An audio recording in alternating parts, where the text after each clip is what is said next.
Hello दोस्तों, आपका स्वागत है गोल्डन फ्यूचर क्लासेस में। आज 19 जनवरी 2022 है और मैं आप लोगों के लिए हमेशा की तरह आज भी 10 इम्पॉर्टेंट क्वेश्चन लेके आई हूँ जो आपके आने वाले एग्ज़ाम के लिए बहुत ही ज़्यादा इम्पॉर्टेंट रहेगा।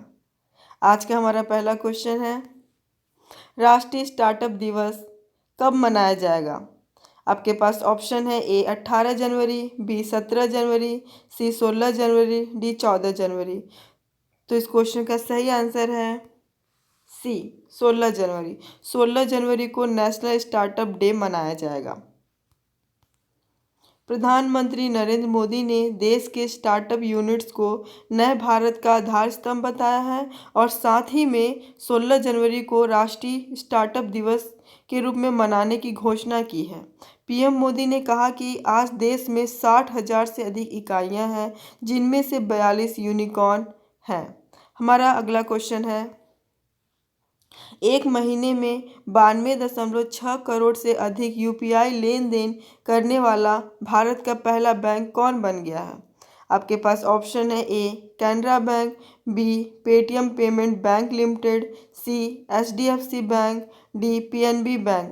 तो इस क्वेश्चन का सही आंसर है हमारा B Paytm payment bank limited.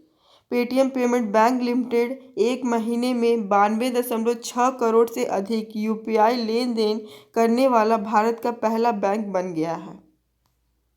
Paytm payment bank ने यह दावा किया है कि 92.6 करोड़ से अधिक यूपीआई लेन देन की उपलब्धि हासिल करने वाला देश का पहला बैंक है और स्टेट बैंक हमारा दूसरे नंबर पे आता है। स्टेट बैंक ऑफ इंडिया ने 66.49 करोड़ के यूपीआई लेन देन करने वाला देश का दूसरा बैंक बन गया है। अब इस क्वेश्चन में पेटीएम पेमेंट बैंक लिमिटेड आ रहा है, तो इसके बारे में भी आप लोग जान लीजिए क्योंकि ये भी एग्जाम में पूछा जाता है। इसका स्थापना हुआ था 2015। संस्थापक हैं विजय शेखर शर्मा। मुख्यालय है नोएडा उत्तर प्रदेश। सीईओ बने हैं सतीश कुमार गुप्ता और इसकी पेरेंट कंपनी का नाम है 197 कम्युनिकेशन। हमारा अगला क्वेश्चन है,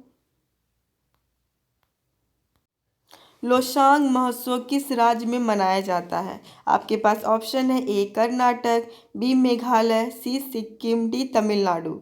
तो इस क्वेश्चन का हमारा सही आंसर है सी सिक्किम। सिक्किम में लोसांग महोत्सव मनाया जाता है। यह उत्सव 4 दिनों तक मनाया जाता है। इसमें किसान जब फसल काटते हैं तो उस टाइम जश्न मनाते हैं। और सिक्किम के बारे में भी आप लोग जान लीजिए क्योंकि इस क्वेश्चन में सिक्किम आया है।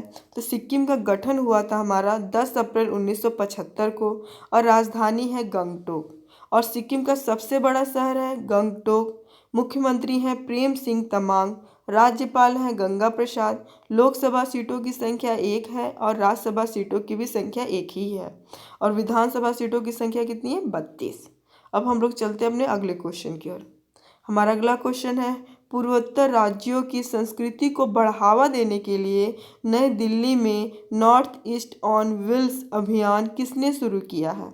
आपके पास ऑप्शन है ए अनीता गर्ग, बी अरुंधति रॉय, सी मीनाक्षी लेखी, डी इनमें से कोई नहीं। तो इस क्वेश्चन का सही आंसर है सी मीनाक्षी लेखी। मीनाक्षी लेखी ने नॉर्थ ईस्ट ऑन व्हील्स अभियान शुरू किया है जो नई दिल्ली में हो रहा है। यह कार्यक्रम नॉर्थ ईस्ट में टूरिज्म को बढ़ावा देने के लिए किया जा रहा है और मीनाक्षी लेखी हमारी कौन है? भारतीय संस्कृति और विदेश राज्य मंत्री हैं। अब हम लोग चलते हैं अपने अगले क्वेश्चन की ओर। हमारा अगला क्वेश्चन है, किस देश में ऊँटों के लिए दुनिया का पहला होटल बनाया गया है? आपके पास ऑप्शन है ए सऊदी अरब, बी अफगानिस्तान, सी पाकिस्तान, डी इनमें से कोई नहीं। तो इस क्वेश्चन का हमारा सही आंसर है ए सऊदी अरब। सऊदी अरब में ऊँटों के लिए होटल बनाया गया है जो दुनिया का पहला है। सऊदी अरब में ऊँटों के लिए 120 कमरे का होटल बनाया गया है। अब इस क्वेश्चन में सऊदी अरब आ रहा है तो सऊदी अरब के बारे में भी आप लोग जान लीजिए। इसकी राजधानी है रियाद, मुद्रा है सऊदी रियाल। सऊदी अरब हमारा एशिया महाद्वीप में स्थित है। सऊदी अरब के प्रधानमंत्री का नाम है शाह सलमान। सऊदी अरब के संसद का नाम है मजलिस अल शुरा।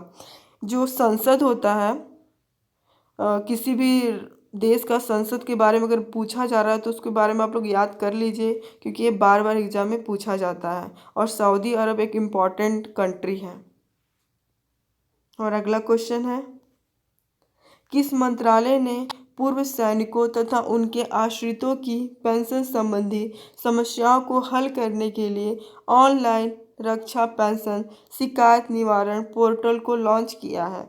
आपके पास ऑप्शन है, ए शिक्षा मंत्रालय, बी स्वास्थ्य मंत्रालय, सी वित्त मंत्रालय, डी रक्षा मंत्रालय। तो इस क्वेश्चन का सही आंसर है डी रक्षा मंत्रालय। रक्षा मंत्रालय ने ऑनलाइन रक्षा पेंशन शिकायत निवारण पोर्टल को लॉन्च किया है। यह पोर्टल भूतपूर्व सैनिकों को सीधे भूतपूर्व सैनिक कल्याण विभाग में शिकायत दर्ज करने की अनुमति देगा। हमारे रक्षा मंत्री हैं राजनाथ सिंह। हमारा अगला क्वेश्चन है, 16वें भारत डिजिटल शिखर सम्मेलन 2022 को संबोधित किसने किया था? आपके पास ऑप्शन है, ए राजनाथ सिंह, बी पीयूष गोयल, सी अमित शाह, डी नरेंद्र मोदी। तो इस क्वेश्चन का हमारा सही आंसर होगा बी पीयूष गोयल। पीयूष गोयल जी 16वें भारत डिजिटल शिखर सम्मेलन 2022 को संबोधित किया है। केंद्रीय वाणिज्य और उद्योग मंत्री पीयूष गोयल ने 16वें भारत डिजिटल शिखर सम्मेलन 2022 को संबोधित किया है।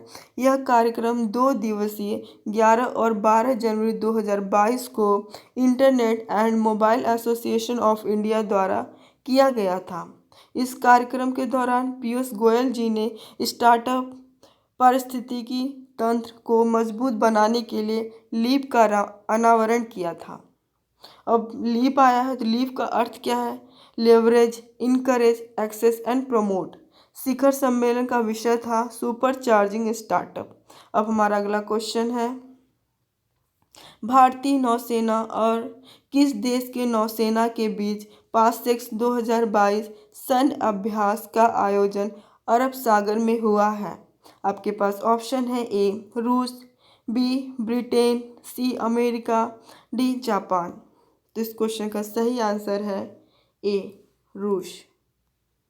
भारतीय नौसेना और रूसी नौसेना के बीच अरब सागर में कोचिन बंदरगाह पर पासेक्स 2022 का आयोजन हुआ है। भारतीय नौसेना के स्वदेशी रूप में डिजाइन INS कोची ने इस अभ्यास में भाग लिया और रूसी संघ की सेना का प्रतिनिधित्व RFS एडमिरल ट्रिब्यूट्स ने किया है।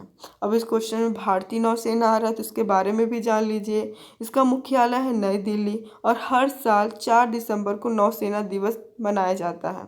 नौसेना के प्रमुख हैं वर्तमान में आर हरि कुमार। हमारा अगला क्वेश्चन है, फोर्ब्स द्वारा जारी सूची के अनुसार 2021 में सर्वाधिक कमाई करने वाली महिला खिलाड़ियों में भारतीय शटलर PV सिंधु कौन से स्थान पर है? आपके पास ऑप्शन है, ए 6वें, बी 5वें, सी 7वें, डी 8वें। तो आपका सही आंसर है सी 7वें स्थान पे है।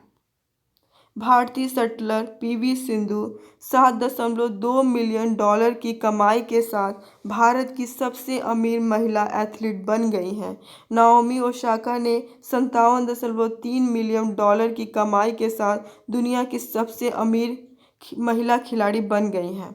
अब इस क्वेश्चन में टॉप 3 महिलाएं कौन कौन हैं? पहली है नाओमी ओसाका, दूसरी है सेरेना विलियम्स, तीसरी है वीनस विलियम्स। अब हम लोग चलते हैं अपने अगले क्वेश्चन की ओर।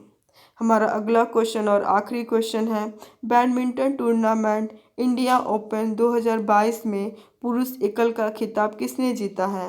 आपके पास ऑप्शन है, ए लोह किन यू, बी टेरी हिन, सी लक्ष्य सेन, डी चिराग शेट्टी।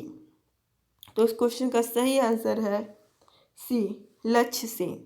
लक्ष्य Sen badminton tournament India open 2022 का पुरुष एकल का खिताब जीता है। लक्ष्य सेन ने बैडमिंटन टूर्नामेंट इंडिया ओपन 2022 का पुरुष एकल का खिताब जीता है।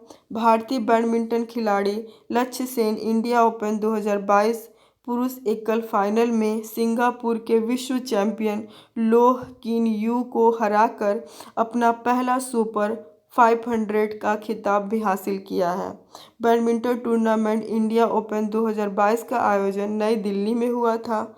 पुरुष एकल के विजेता लक्ष्य सेन हैं जो भारत के हैं और महिला एकल विजेता बनी हैं बुसासन ओंगबाम-रुंगफांग जो थाईलैंड से बिलोंग करती हैं। कल का जवाब है हाल ही में कचाई लेमन फेस्टिवल का आयोजन कहाँ हुआ है।